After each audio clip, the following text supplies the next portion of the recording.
Kanye West just took out a full page ad in the Wall Street Journal to publicly apologize for his destructive rhetoric, saying in part, quote, "I am not a Nazi or anti-Semite.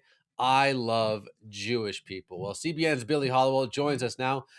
Billy, what did you think about this full page ad? Well, I think the first thing people are going to say is he trying to rehab his image for money, right? And he addressed that. He said it was not for a commercial reason. Look, when somebody is descending as far down as he was with rhetoric and things like that, you have to say to yourself, something is happening here spiritually. It feels purportedly spiritually, mentally, like you go down the line because it's just so over the top and so unfortunate and so horrific. I mean, we've talked about this on the show before. We've talked about it here, numerous times with some of his language and some of the others who have been saying these things. So when it comes to an apology, I think we have to ask ourselves, are we going to show grace to people? Now, what does that apology mean? Does it mean you get your career back? Does it mean people are going to flock to your music? Is he even asking for that? I don't know. But I do think if somebody is truly sorry, as they should be for this kind of thing, when they come forward and they say that they are, you have to accept it for what it is. You may not fully believe it. You may not fully understand it, but it is interesting that he's done this about face and made amends, it sounds like, in his personal life as well, because let's remember, when you have kids and family members and people who are watching this and you're speaking that way, it affects everybody, right? And so I thought that was an interesting note as well. Well, just to kind of rehash what we're talking about, Kanye West released a song literally called Heil Hitler. There was a moment where his website, Yay, literally sold one thing and one thing only, which was a white t shirt with a swastika on it. Um, okay. I personally am going to give Kanye the shadow of the doubt. I want to believe his apology, but I think it's important to read just a couple things from this apology. He said in early 2025, I fell into a 4-month-long maniac episode of psychotic, paranoid, and impulsive behavior that destroyed my life. As the situation became increasingly unsustainable, there were times I didn't want to be here anymore. But his last paragraph, I don't know. I don't know where Kanye West's heart is, and I don't know the theology of this, and I know people are going to be angry, but personally, I feel like, and Kanye, if I have a chance you're watching this, that the spirit of the living God has him by the hand. And man, if this last paragraph is true, I really pray this for you, Kanye. I'm not asking for sympathy or a free pass, though I aspire to earn your forgiveness.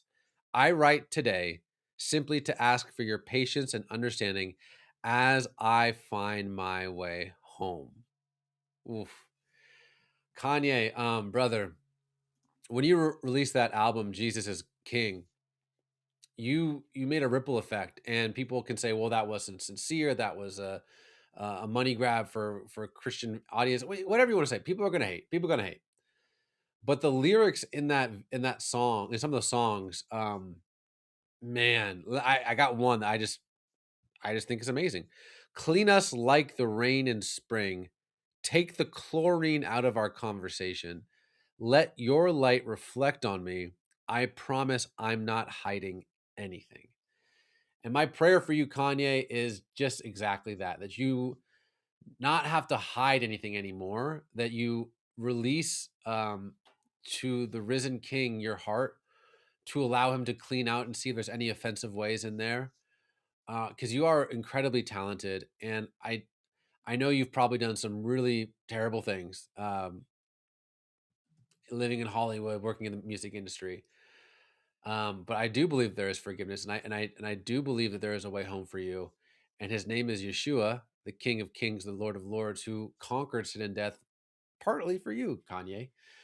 So I'm going to be optimistic. I'm going to be glass half full. I'm going to choose to look at a person, regardless of how constructed a PR team made this statement. I think there's something different about Kanye, um, that he might not even know. Maybe it's the prayers of his mom. I don't know, but I'm hopeful. I'm hopeful, Kanye, that you can return to Clean us like the rain in spring. Take the chlorine out of our conversation. Let your light reflect on me. I promise I'm not hiding anything.